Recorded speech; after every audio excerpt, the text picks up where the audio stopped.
नमस्कार दोस्तों, अचल टीचिंग में आप सबका स्वागत है।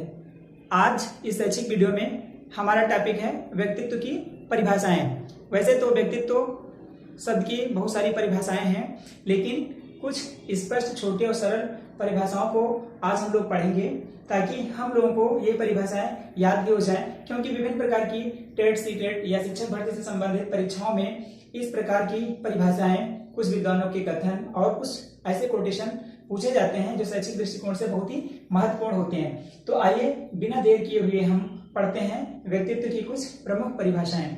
आइए देखते हैं। नंबर 1 पे हमने लिखा है गिलफोर्ड महोदय की परिभाषा, जिसमें इन्होंने बताया है कि व्यक्तित्व व्यक्ति के गुणों का समन्वित रूप है। यानी कि किसी भी व्यक्ति का जो व्यक्तित्व होता है वह गुणों का एक समन्वित रूप होता है। अर्थात हम कह सकते हैं कि मानसिक गुण, चारित्रिक गुण, नैतिक गुण, सामाजिक गुण, राजनैतिक गुण, जितने भी गुण हैं उन सभी गुणों का योग जो है वह व्यक्तित्व के नाम से जाना जाता है, जो कि गिलफोर्ड महोदय ने हमें बताया है। अब बात आती है कि ये जो छोटी, स्पष्ट, सरल परिभाषा है, इसको हम लंबे समय तक याद कैसे रख सकते हैं। तो याद रखने के लिए देखते हैं परिभाषा में कि जो गिलफोर्ड महोदय हैं, इन्होंने गुणों की बात की है। किसकी? गुणों की बात की है, और इनका नाम है गिलफोर्ड। यानी कि गुणों की बात ग से गुण और ग से गिलफोर्ड। इसलिए यह परिभाषा हमें याद हो जाएगी कि जिस परिभाषा में गुणों की बात कही जा रही है वह परिभाषा गिलफोर्ड महोदय की है। अब आइए नजर डालते हैं हम नंबर 2 परिभाषा पर।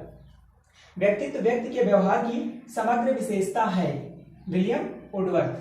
अब देखिए यह परिभाषा हम कैसे याद रख सकते हैं लंबे समय तक। तो इस परिभाषा में अगर हम शब्दों की बात करें तो ज्यादा से ज्यादा शब्द व अक्षर से स्टार्ट हुए हैं, जैसा कि आप आसानी से देख सकते हैं। व्यक्तित्व, व्यक्ति, व्यवहार, विशेषता, फिर जो हमारे विलियम वुडवर्थ हैं इनके नामों में भी वह शब्द की वह अक्षर की बहुलता है। अर्थात जिस परिभाषा में वह शब्द बार बार रिपीट हुए हैं वह परिभाषा विलियम वुडवर्थ की है। फिर नंबर 3, व्यक्तित्व व्यक्ति के जन्मजात एवं अर्जित प्रवृत्तियों का योग है, वैलेंटाइन महोदय ने कहा कि जो व्यक्तित्व है वह किसी भी व्यक्ति के जन्मजात और अर्जित प्रवृत्तियों का योग है।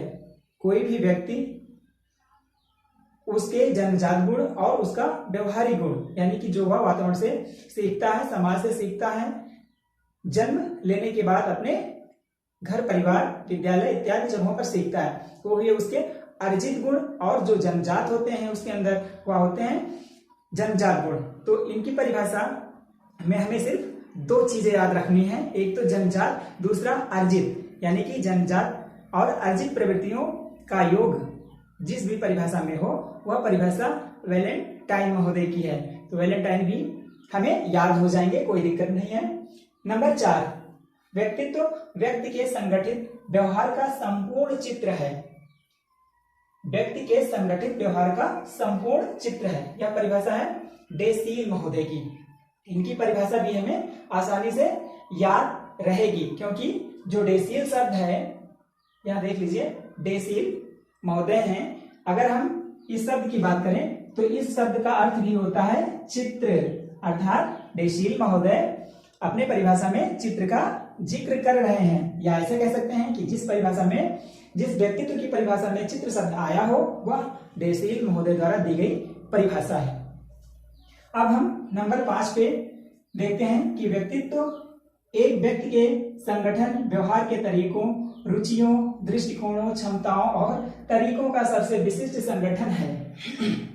जैसा कि आप यहाँ देख रहे हैं, यह परिभाषा है तो बहुत लंबी, लेकिन यह बहुत ही आसानी से याद रहेगी हम सबको, क्योंकि इसमें जिन शब्दों की बात कही गई है इन सभी शब्दों का जो संबंध है वो प्रत्यक्ष रूप से हमारे मन से होता है। अगर हम व्यवहार के तरीकों की बात करें, किसी भी प्रकार का हमारा व्यवहार हो, चाहे पढ़ने लिखने से संबंधित हो, दोस्तों के साथ व्यवहार करने का हमारा तौर तरीका हो, मित्रों के साथ, परिवार में अपने से बड़े और छोटों के साथ हमारा व्यवहार कैसा है, रिश्तेदारों के साथ हमारा व्यवहार कैसा है, हमारा व्यवहार तब अच्छा होगा जब हमारा मन प्रसन्न होगा। यानी कि हम प्रसन्न मन से किसी के साथ व्यवहार करेंगे तो वह व्यवहार हमारा अच्छा होगा। फिर अगर हमारा मन प्रसन्न है तो हमारी रुचियां या हम अपने रुचि के अनुसार कार्य करेंगे। फिर अगर मन प्रसन्न है तो हमारा दृष्टिकोण भी अच्छा होगा, किसी भी व्यक्ति के प्रति, किसी भी वस्तु के प्रति, किसी भी कार्य या परिस्थिति के प्रति हमारा दृष्टिकोण अच्छा होगा। फिर मन प्रसन्न है तो हमारी क्षमताएं और तरीकों का जो एक विशिष्ट संगठन है वह विशिष्ट होगा, क्योंकि अगर हमारा मन प्रसन्न है तो हम अपने व्यवहार, अपनी रुचि, अपनी क्षमता, अपने दृष्टिकोण के माध्यम से एक विशिष्ट, एक अलग व्यवहार प्रस्तुत करेंगे जो हमारे व्यक्तित्व के रूप में जाना जाएगा। तो जहां इतने सारे व्यवहारों और रुचि, क्षमता और दृष्टिकोणों की बात कही जा रही हो वह मन से संबंधित है, अर्थात यह परिभाषा मन महोदय ने दी है। तो आइए आप पढ़ते हैं आलपोर्ट महोदय की परिभाषा। नंबर 6 पे है इनकी परिभाषा। आलपोर्ट महोदय की परिभाषा पढ़ने से पहले थोड़ा सा आप लोग सुन लीजिए कि आलपोर्ट महोदय की जो परिभाषा है मनोविज्ञान में सर्वमान्य और सबसे अच्छी परिभाषा मानी गई है, क्योंकि इन्होंने लगभग 50 परिभाषाओं का अध्ययन किया, उनका वर्गीकरण किया, फिर विश्लेषण के बाद इन्होंने यह परिभाषा दी है। इन्होंने 1937 में लगभग 50 से अधिक परिभाषाओं का अध्ययन किया। फिर इन अध्ययन के रिजल्ट के आधार पर इन्होंने यह परिभाषा दी है, जिसमें 3 प्रमुख बातें निकल कर आती हैं। पहले इनकी परिभाषा देखते हैं। इन्होंने कहा है कि व्यक्तित्व व्यक्ति के अंदर उन मनोदैहिक गुणों का गत्यात्मक संगठन है जो वातावरण के साथ एक अनूठा समायोजन स्थापित करता है। तो इन्होंने जो परिभाषा दी है इसमें नंबर 1 पे बात जो आ रही है मनोदैहिक गुणों की आ रही है, यानी कि जो मनोदैहिक गुण है इसमें मनोवैज्ञानिक गुण और शारीरिक दोनों प्रकार के गुण आते हैं, यानी कि नंबर 1 और नंबर 2 इसमें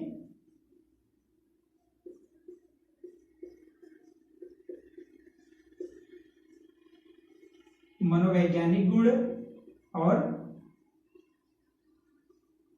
शारीरिक गुण। मनोवैज्ञानिक गुण में हमारा मैत्री भाव, हमारा स्वभाव, हमारी सोचने समझने की क्षमता, तर्क करने का गुण, और शारीरिक गुण में शारीरिक संरचना, लंबाई चौड़ाई, कद काठी, हमारा बोलचाल, हमारा वेशभूषा, ये सब शारीरिक गुण में आते हैं। तो नंबर 1 पे इन्होंने कहा मनोदैहिक गुणों का, यानी कि व्यक्तित्व में मनोवैज्ञानिक और शारीरिक या मन और शरीर दोनों के गुण विद्यमान होते हैं। फिर इन्होंने कहा कि इन गुणों का गत्यात्मक संगठन है, यानी कि जो व्यक्तित्व है हमारा वो मनोदैहिक गुणों का गत्यात्मक संगठन है, क्योंकि जितने भी हमारे गुण हैं वो संगठित रूप में है, चाहे वो मानसिक हो चाहे हमारे शारीरिक हो, फिर उनका गत्यात्मक संगठन होता है, यानी कि ये गुण गत्यात्मक होते हैं, क्योंकि जो भी व्यक्तित्व होता है किसी भी व्यक्ति का वह विशेष परिस्थितियों के अनुसार व्यवहार करने लायक होता है। आप ऐसे समझ सकते हैं कि किसी भी व्यक्ति का जो व्यक्तित्व होता है वह स्थायी नहीं होता है, वह विभिन्न प्रकार की दशाओं और परिस्थितियों के अनुसार हमेशा गतिमान रहता है, गतिरूप होता है व्यक्तित्व का। तो यहाँ हम कह सकते हैं कि जो हमारा व्यक्तित्व है उसकी प्रकृति कैसी है, संगठनात्मक और गत्यात्मक है, संगठनात्मक और गत्यात्मक है।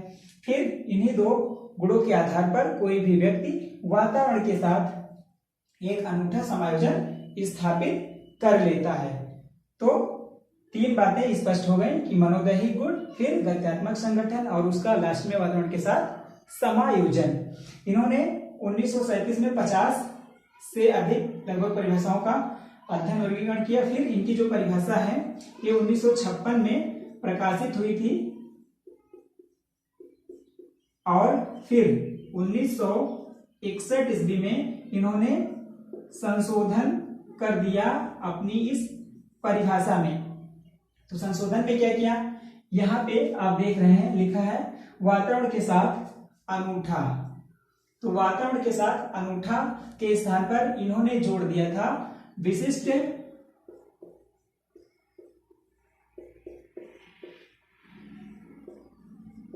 व्यवहार एवं विचार। विशिष्ट व्यवहार एवं विचार इन्होंने ये शब्द जोड़ दिया। तो अगर अब हम इनकी परिभाषा वर्तमान में देखें तो हमें पुस्तकों में मिलता है, व्यक्तित्व व्यक्ति के अंदर उन मनोदैहिक गुणों का एक गत्यात्मक संगठन है जो विशिष्ट व्यवहार एवं विचार के साथ समायोजन स्थापित करता है। तो ये तो थी कुछ प्रमुख परिभाषाएं जिनको हमने लिख दिया और आप लोगों को याद करने का ट्रिक बता दिया। मैं उम्मीद करता हूं कि आप सबको ये ट्रिक और ये परिभाषाएं जरूर पसंद आई होंगी और याद भी हो जाएंगी। एक और परिभाषा आप लोग लिख लीजिए मॉर्गन और गिलीलैंड की। मॉर्गन और गिलीलैंड ने कहा है कि हम जो कुछ भी हैं उन सब का योग व्यक्तित्व के नाम से जाना जाता है। हम जो कुछ भी हैं उन सब का योग व्यक्तित्व के नाम से जाना जाता है, मॉर्गन और गिलीलैंड। तो ये था आज का हमारा टॉपिक। दोस्तों अब आपकी बारी है, आप हमारी वीडियोस को अपने दोस्तों तक शेयर कीजिए और वीडियोस को लाइक तथा चैनल को सब्सक्राइब जरूर कीजिए। मिलते हैं